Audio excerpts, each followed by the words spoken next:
आप आजकल न्यूज में देख ही रहे होंगे कि एक बार फिर से जो कोरोना के केसेस हैं वो लगातार बढ़ते जा रहे हैं। आपको सेकेंड वेव अगर याद हो तो उस टाइम पे क्या हुआ था, इतने ज्यादा पेशेंट्स थे और हॉस्पिटल्स उनके लिए काफी कम पड़ गए थे। तो अगर आप चाहते हैं कि आपको आगे चलकर, मैं ये नहीं कह रही कि कोरोना के केसेस बढ़ जाएं, लेकिन इन केस अगर ऐसी सिचुएशन फिर से वापस आती है, क्रिएट होती है, तो आप किसी प्रॉब्लम में ना फंसे, आपका लंबा चौड़ा बिल ना आए, उससे पहले आप इस वीडियो को जरूर देख लीजिए। क्योंकि हेल्थ इंश्योरेंस हमारे इंडिया में एक ऐसा टॉपिक है जो बहुत ही कम डिस्कस होता है। हालांकि आई एम श्योर कि जब कोरोना का टाइम आया था, सेकेंड वेव आई थी जिसकी मैं अभी बात भी कर रही थी, उसमें आपको हेल्थ इंश्योरेंस की वैल्यू तो समझ में आई ही होगी। क्योंकि तब क्या हो रहा था, बिल इतना ज़्यादा लंबा चौड़ा आ रहा था, गवर्नमेंट हॉस्पिटल्स कम पड़ गए थे, सब लोग अपना फैमिली का जो ट्रीटमेंट है वो प्राइवेट हॉस्पिटल्स में उनको लेकर जा रहे थे, वहाँ पे एडमिट करा रहे थे, लेकिन बिल इतना ज़्यादा था कि लोग अफोर्ड नहीं कर पा रहे थे। लेकिन अपने डियर वंस की लाइफ को भी तो हम खतरे में नहीं डाल सकते, उसे रिस्की नहीं बना सकते।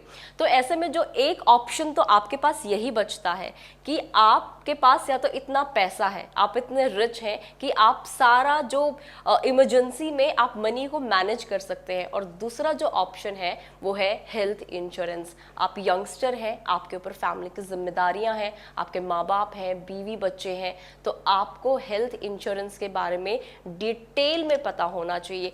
डिटेल पे मैं इतना ज़्यादा फोकस भी इसीलिए कर रही हूँ क्योंकि हम लोग सिर्फ हेल्थ इंश्योरेंस है, हमें हेल्थ इंश्योरेंस लेना है, बस जी बात खत्म। लेकिन इतने से बात नहीं बनेगी, भगवान भरोसे चलने से कुछ नहीं होगा। आपको पता होना चाहिए कि आप अमूमन कौन सी गलतियां हैं जो हेल्थ इंश्योरेंस करते वक्त कर देते हैं, जो आपको अवॉइड करनी चाहिए। तो इस वीडियो में हम पूरा डिटेल में जानेंगे कि कौन कौन सी गलतियां हैं जो आपको बिल्कुल भी अवॉइड नहीं करनी चाहिए और किन बातों का आपको ध्यान रखना चाहिए। लेकिन उससे पहले आप एक बार गुड रिटर्न्स को सब्सक्राइब जरूर कर दें और साथ ही बेल आइकन को भी प्रेस कर दें। तो चलिए अब आगे बढ़ते हैं। सबसे पहला जो इसमें पॉइंट है वो ये है कि बजट के अकॉर्डिंग आप अपना प्रीमियम सिलेक्ट करें। तो इससे मेरा मतलब ये है कि आप अलग अलग कंपनियों की पॉलिसी को कंपेयर करके इंश्योरेंस ले सकते हैं, कम पैसों में कौन ज्यादा बेटर फैसिलिटीज दे रहा है, फिर जो बजट में आपके फिट बैठता है आप उसे सिलेक्ट करें, लेकिन रिसर्च जरूर कर लें। फिर दूसरा इसमें पॉइंट ये है कि कितने लोग आपके हेल्थ इंश्योरेंस में कवर होंगे, ये भी आपको पहले अच्छे से पता कर लेना चाहिए। क्योंकि कौन कौन सी बीमारियां हैं वो भी जानना बहुत ज़रूरी है कि कौन सी कवर होंगी। और ऐसा अभी एक नया सिस्टम भी ये है कि आपकी एक पॉलिसी में आपके फैमिली के और भी मेंबर्स इंक्लूड होते हैं, तो ये आप पहले पता ज़रूर कर लें। तीसरा पॉइंट इसमें यह है कि आप क्लेम रिजेक्शन रेशियो आप चेक कर ले। किसी भी कंपनी का हेल्थ इंश्योरेंस लेने से पहले उसका क्लेम रिजेक्शन रेशियो यानी कि CRR आपको जरूर देख लेना चाहिए। इसके जरिए आप ये पता कर सकते हैं कि कंपनी ने पिछले कितने क्लेम को रिजेक्ट किया है। अगर किसी कंपनी का क्लेम रिजेक्शन रेशियो ज्यादा है तो उसका इंश्योरेंस लेने से आपको बचना चाहिए। इसके अलावा कंपनी की फाइनेंशियल हेल्थ के बारे में भी आप पता कर सकते हैं। फोर्थ जो इसमें पॉइंट है वो ये है कि आपको इंश्योरेंस के डॉक्यूमेंट्स को अच्छे से पढ़ लेना चाहिए ताकि आपको सभी रूल्स के बारे में जानकारी हो जाए। इसके लिए आप एक्सपर्ट की भी सलाह ले सकते हैं। मेरा कहने का मतलब ये है कि आप पूरी छानबीन करने के बाद ही कोई पॉलिसी खरीदें। फिफ्थ जो इसमें पॉइंट है वो ये है कि बीमारी को ना छुपाएं। मतलब अगर आप पहले से किसी बीमारी से जूझ रहे हैं तो हेल्थ इंश्योरेंस लेते वक्त आपको उसकी पूरी इंफॉर्मेशन कंपनी को दे देनी चाहिए ताकि आगे चलकर आपको किसी तरह की परेशानी का सामना ना करना पड़े। साथ ही आपको ये भी जानकारी ले लेनी चाहिए कि उस बीमारी में कंपनी आपकी किस तरीके से हेल्प कर सकती है। बीमारियां छिपाकर कई बार लोग अपना प्रीमियम तो कम कर लेते हैं, लेकिन फ्यूचर में उनको परेशानी का सामना करना पड़ सकता है और जिनका क्लेम है वो भी रिजेक्ट हो जाता है। तो ऐसे में हेल्थ इंश्योरेंस कराने का कोई मतलब नहीं रह जाता।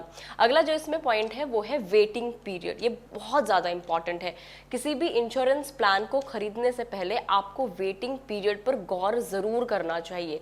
इसके लिए इंश्योरेंस प्लान लेने से पहले कई कंपनियों के आप जो ये प्लान्स हैं आप उनको पता कर ले, क्योंकि हर कंपनी के अपने अलग अलग वेटिंग पीरियड होते हैं। इसके बाद ही आप जो कम वेटिंग पीरियड वाला प्लान है उसको आप सिलेक्ट करें। इसके अलावा अगर आपको लगता है कि किसी स्पेशल कोई डिजीज है उसके लिए वेटिंग पीरियड की जो ड्यूरेशन है वो बहुत ज़्यादा लंबा हो गया है, तो आप अपनी जेब से थोड़ा सा एक्स्ट्रा खर्च करके भी आप उसको कम करवा सकते हैं। लेकिन आप ज़रूर ये मेक श्योर करें कि आप कम वेटिंग पीरियड वाला ही प्लान चूज करें। उसके बाद अगला पॉइंट इसमें है कि कमरे के किराए के बारे में जो पूरा प्रोसेस है आप उसको भी एक बार समझ ले। देखिए क्या होता है, अगर आप हॉस्पिटल में भर्ती होना, आपको एडमिट होना है, तो आपकी बीमा कंपनी आपके अस्पताल के कमरे की जो लागत है उसको भी कवर करेगी, लेकिन ये कुछ हद तक ही कवर किया जाता है। इसलिए इसके बारे में आपको पता करना बहुत जरूरी है कि पर डे जो कवरेज की लिमिट है वो क्या है, ताकि आपको कोई भी एक्स्ट्रा खर्च ना पड़े। इसलिए आपको इस बात का ध्यान रखना चाहिए। अब आता है अगला पॉइंट इसमें, बड़ा नेटवर्क। देखिए उन हॉस्पिटल्स और क्लिनिक्स की आप लिस्ट देख ले जहां आपके health insurance policy cashless treatment देती है। कैशलेस अस्पतालों का नेटवर्क जितना बड़ा होगा आपकी हेल्थ पॉलिसी उतनी ही ज़्यादा यूजफुल होगी। इसके अलावा कैशलेस सुविधा का मतलब है कि आपको क्लेम के प्रोसेस पर जो बातचीत है वो नहीं करनी पड़ेगी। इसके पीछे रीज़न ये है कि जो भी सेटलमेंट होगा वो मेडिकल बिल का जो भी सेटलमेंट है वो या तो जो आपका बीमा करता है और जो हॉस्पिटल है उन दोनों के बीच में ही सेटल हो जाएगा। आपका जो झंझट है वो एकदम खत्म हो जाएगा। और मेरा लास्ट सजेशन आपको ये है कि अगर आप शुरुआती उम्र में मेडिकल पॉलिसी ले लेते हैं तो आपको कम प्रीमियम चुकाना होता है। एक्सपर्ट्स के अकॉर्डिंग अगर आप 40 साल की उम्र से पहले कवर लेते हैं तो आपको बिना किसी टर्म्स एंड कंडीशन के, बिना किसी शर्त के मैक्सिमम बेनिफिट मिल जाता है। समय से पॉलिसी रिन्यू कराने पर भी आपको नो क्लेम बोनस और दूसरे फायदे मिल जाते हैं। तो ये मेरे सारे पॉइंट्स थे जो मैंने आपको बताए हैं कि आप जब भी हेल्थ इंश्योरेंस आप लेते हैं तो आप इन सारे पॉइंट्स का आप जरूर ध्यान रखें, उसके बाद ही आप हेल्थ इंश्योरेंस अपना सिलेक्ट करें। तो इस वीडियो में इतना ही। आपको ये वीडियो कैसी लगी हमें कमेंट करके जरूर बताएं। अगर आप इस वीडियो को फेसबुक पर देख रहे हैं तो फेसबुक पेज को लाइक करें, और अगर आप हमें यूट्यूब पर देख रहे हैं तो गुड रिटर्न्स को सब्सक्राइब करना ना भूलें। See you in the next video. Bye bye.